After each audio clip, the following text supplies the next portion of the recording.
Hello again, and welcome to part two of my conversation with Glen Williams, Chief Executive of cybersecurity company Cyberfort. For those who missed part one, it's still online, but if you just want to crack on, here's a quick reminder of why you should be listening to him. He has a proven track record of scaling and exiting technology businesses, having previously led Northern Demovosu through successful transactions. With a background spanning senior roles at Dell, Computer Center, and Lenovo, he brings deep experience in enterprise technology, strategic partnerships, and M&A-led growth. He is known for building high-performing teams and positioning businesses for scale, value creation, and long-term success. Glen, welcome back. Good to see you again, Guy. It feels like it's been ages. Don't tell everybody that was only a minute ago. It's a trade secret. They'll never guess. Okay, some companies treat licenses and certifications as a finish line. That's a polite way of saying a tick box exercise, I suppose. Why is that dangerous? Well, you would have heard in the first episode I spoke about gas safety certificates as an example, but it's the same kind of principle again. You know, once you think you've got something, you've got an MOT. Let's think about an MOT for your car. You've just taken your car and you've got an MOT. Brilliant. That's great. That's the equivalent of also doing a pen test or penetration test that we talk about. So it's done at a point in time in the year and it's safe. All your tyres are fine. You get the tick box, they're all good. And you think, right, I'm trying to drive out here and my car's absolutely fine. You've got your piece of paper that tells you it's fine. But that doesn't mean that in 2 weeks' time or 3 weeks' time or 6 weeks' time, there isn't an issue with your car that can have significant impact. That if you were to go and reset your MOT, again, you might fail it that time around. So the piece of paper is often only relevant for that moment in time that you're actually there. When you drive, be it a penetration test, be it some compliance work that you've done. It shows you've got the processes and procedures in place as a company. You've done the right things. But what it doesn't, it's not to protect you. An MOT certificate doesn't stop you having a crash. So I think that's the way to think about it, or somebody crashing into your car. It's a certificate which says that your car is safe to go and drive on the road. An ISO certificate is the same to say your business has taken the right processes and procedures to be as secure as you can be. But it doesn't mean that at any point in time something can happen. So I think people fool themselves into thinking that they're safe because they've got a certificate. I'm seeing that less so now. But yeah, there's still some people who hide behind it and say things like, not so much ISO, but things like Cyber Essentials and Cyber Essentials Plus, which are certifications that you'll get in the UK. The fact they don't cost very much money to get probably gives you a sense about the kind of level of security it actually gives you. And also, it's a very small percentage of companies in the UK who actually even have these certificates.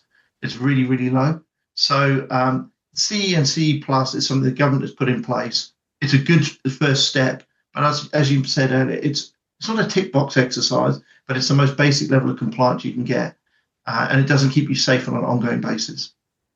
I do appreciate the MOT comparison. I've actually had to replace two tyres on my car since the MOT 6 months ago. And I'm under no doubt that they were fine 6 months ago. They were just coming to the end of their lives. It's a snapshot. You're quite right. And it's the same with if someone does an audit on your system, it's a snapshot. When a breach happens at a licensed or accredited organization that's had one of these snapshots, is that a failure of leadership? Is it a failure of procedure? Where do the cracks start to appear? Why does the breach happen? Typically human failure. So somebody has done something they shouldn't have done. Often the process is in place, but maybe it's not known by somebody. Let me give you some examples. So people know, and I know, that if someone sends me something, I'm not just going to click on it. I can tell by looking at it because I've been trained, and people have been trained not to click on, not look at certain things. Or if it does look slightly not quite right as an email, we've got a little button at the top right. We can report a phishing alert. So if it looks like it's something that isn't quite right, we click on this button, and then our security desk will look at it and go, is this a phishing attack or not? So I think firstly it's a human error. If you've done the basics of training your staff and tried to do the right thing, have the right process in place, but someone has made a mistake or they have not followed a process properly, it's normally human error. In some companies, it can be leadership. It can be people it's a bit slapdash. Less so nowadays, because I think most leaders do take this quite seriously. I think the impact of the M&S, JLR, co-op hacks and ransomware attacks in the last 12 months have meant that people do take this a lot more seriously at leadership levels. So it's very rare that it's a failure. It's not a failure in leadership. It's often just a human failure at an individual level. But it can sometimes be that there hasn't that importance of that hasn't disseminated down through the organisation. So that could be, I guess, you could say it's a failure of leadership, that they haven't made people aware of how important this is to do. So it's mainly, for me, most of the examples are individuals making human errors is where normally these issues happen. Thanks for that. I mean, does regulation have a part in this, do you think? I mean, for example, forgive my ignorance, but can anyone set up as a security consultant? Do you need those accreditations? Or is it like having to be a chartered accountant? Well, no, accountants, you can just go and tell someone you're an accountant, but is it like being a doctor? Do you have to have registration? So yes, you do. It depends what you're doing. Our consultants, to your point, they're principals, heads of, lead consultants. So in the same way you'd have accreditation, so our consultants have accreditations. So when they're going in and looking at risk and looking at managing risk for people, they've got levels of accreditations depending on what they are. They'll also have, depending on who we're working with, levels of security clearances. So whether that's security, SC cleared, DV cleared, depending on what they're doing, what they're working with, they'll have different levels of accreditation. We have to have certifications around from the NCSC, the National Cybersecurity Council, for our staff. So you do have to have a number of these things. We have CREST and CHECK accredited. Again, these are all kind of acronyms and names of the industry. But yes, the answer is fundamentally, in the same way, going back to my MOT analogy or my gas safety certificate analogy, you can't just go and do this without being registered and certified. Now, there are some base levels that people can get to. So what you really need to look for to, and it goes back to the point I made in our previous episode about going to experts, you need to go onto the NCSC website and look for the most accredited people, because there are people who can get base level accreditations, which is probably fine, but it's not necessarily what you need when you want to have an expert come and look after you and support you. So there's certain companies that have got certain levels of accreditations, and we'd be at that kind of high level of that, of where you need to be. So yes, you have to be accredited to go and do this. Although I'm sure there are people who are not in the industry, but generally you have to be accredited to do this, yeah. What sort of responsibility do firms like yours, cybersecurity firms, have when clients want the badge but not the behavior change? So they want the ISO certificate, or they want to show they've done whatever. I mean, that comes back to the leadership piece that you mentioned earlier. So for me, it's okay spending money with a cybersecurity company, but it's the behavior change of the staff that's the most important thing that needs to take place. So that's where leadership does come into it. Even though it can be an individual error that someone's made, if it's culturally underpinned, i.e. if that's just what people do, if everyone leaves their laptops open at the desk, as an example, I mean, it's a silly example, without turning them off, if people do things like that, and that's culturally what everyone does. If another example would be tailgating. So when you're trying to get through a door, security door, if your culture in your company is that, no, we don't do that, we check, if someone hasn't got a badge, we ask them and say, look, sorry, you can't come in. If you've got a culture that says, oh, no, it's fine, sorry, I forgot my badge, yeah, I'll let you in. If you don't take it seriously enough, and that culture kind of permeates in the company, then yes, you've got a problem. So you do have to, that comes down to leadership and making sure you have the right culture of taking it seriously.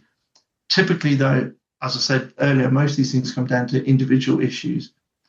So yeah, I think we can give people the badges, we can train them, we can tell them how important it is, but the leadership of the company, they're the leaders in that organization. They're the ones who need to drive that cultural change. We can't do that. It's interesting that you should mention tailgating. I know that's physical security rather than cyber security, but it's so difficult to inculcate that when you're actually talking to a company who maybe has multiple companies in the same building. I visit a lot of organizations as a media trainer, as you can imagine, and sometimes my camera guy turns up first, and that's fine. I'm never late. He added quickly, but Paul turns up first. I'll just say I'm with him, and the shared reception just waves us both through. And all I said was I'm with him. I didn't even mention his name. So, and it's a classic chain being as strong as its weakest link thing, isn't it? Exactly. And Guy, the other challenge we have is, as we're polite. British people are polite.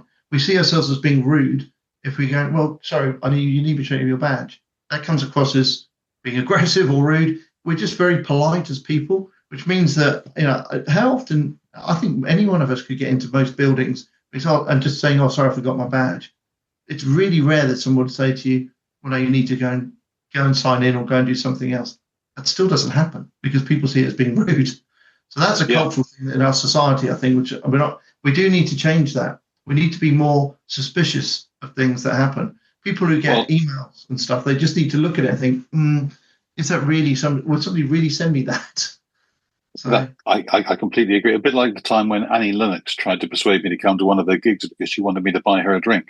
If only I could just email her some money from somewhere. exactly. That actually happened. I know it wasn't Annie Lennox, by the way, because I just do. I have reasons. The other thing that, of course, that happens is that companies have cybersecurity incidents. How can they talk about those without destroying trust in them? This comes back to cyber resilience and the Cyber Resilience Act that the government, I think they launched it in the last year. It's coming out. It's sort of been modified slightly. But the Cyber Resilience and Cyber Resilience Act basically says something's going to happen to everybody at some point in time. You're almost certainly most businesses will be hacked, or somebody will get in, or something will happen to nearly every single organization. That's just what's going to happen. And you have to, if you're an ethical business, you'd have a risk register, and you'd have to, in your annual report, you'd have to disclose that this has happened if it's something that's happened to you. So you have to disclose it. The key in all of this, though, is are you resilient? I.e., people know that this is going to happen, but you've got the right processes, procedures, and everything in place. That means that you can get up and running as quick as possible. And that's the real key. That's what cyber resilience is all about. So I don't think people are so concerned about an organization being hacked, or, for want of a better term, or breached. People are not so secure, because that's going to happen to most companies. What people are saying now is, okay, how can you recover from that? And how quickly can you recover from that? What's your resilience in place? As long as you can demonstrate the right level of resilience and you then can go and get yourself back up and running, it actually can be seen as quite a positive thing, because it shows that you've got the right processes, procedures, etc. in place to get your business up and running and actually de-risks it. So it will happen to most organizations. I mean, I don't know how many cyber attacks are a day. There's an awful lot. And so eventually one will get through to some organization, but it's what you do about it that's the most important thing. So I think it's okay that you have to disclose it, and often you have to disclose it anyway in your accounts or whatever it might be. But I think as long as you've done the right things, got the right level of resilience, and got yourself back up and running quickly enough, it's not seen as a negative thing. If you had one thing that you'd like business leaders to stop saying about cybersecurity, if there were one myth you could dispel on this podcast, what would that be? The myth. Well, the myth is it's never going to happen to us.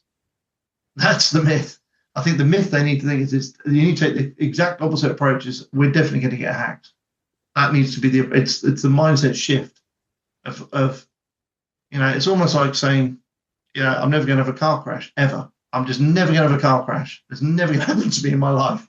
You just don't know. You don't know, because somebody else could crash into you. So it's almost equivalent of saying it's that myth of people saying it's never going to happen to me in my life. So they need to think it is going to happen to me. So what am I going to do about it? Have I, in the car analogy, have I got the right airbags in place? Have I got the right protection? Have I made sure I've got the right type of seatbelts? That's what you would need to do. So you just need to. That's the biggest myth, is that people don't think it's going to happen to them. And it will. It almost certainly will. Final question, where can people find out more about yourself and Cyberfort? I can find out a bit more about me on LinkedIn or at my email address, or at Cyberfort, we're at www.cyberfortgroup.com. We'd love to hear from people if there's anything we can help with or anything we can support with. Our job is to try and make the UK a more secure and safe place. And we've got lots of experts who can help in doing that. So, www.cyberfortgroup.com. Glen Williams of Cyberfort, thank you very much indeed. Thank you, Guy. And if you'd like to hear more like this, please do subscribe to the Near Futurist podcast on any of the platforms available. And do come back next week for the first installment of our next interview. Thank you very much. See you then.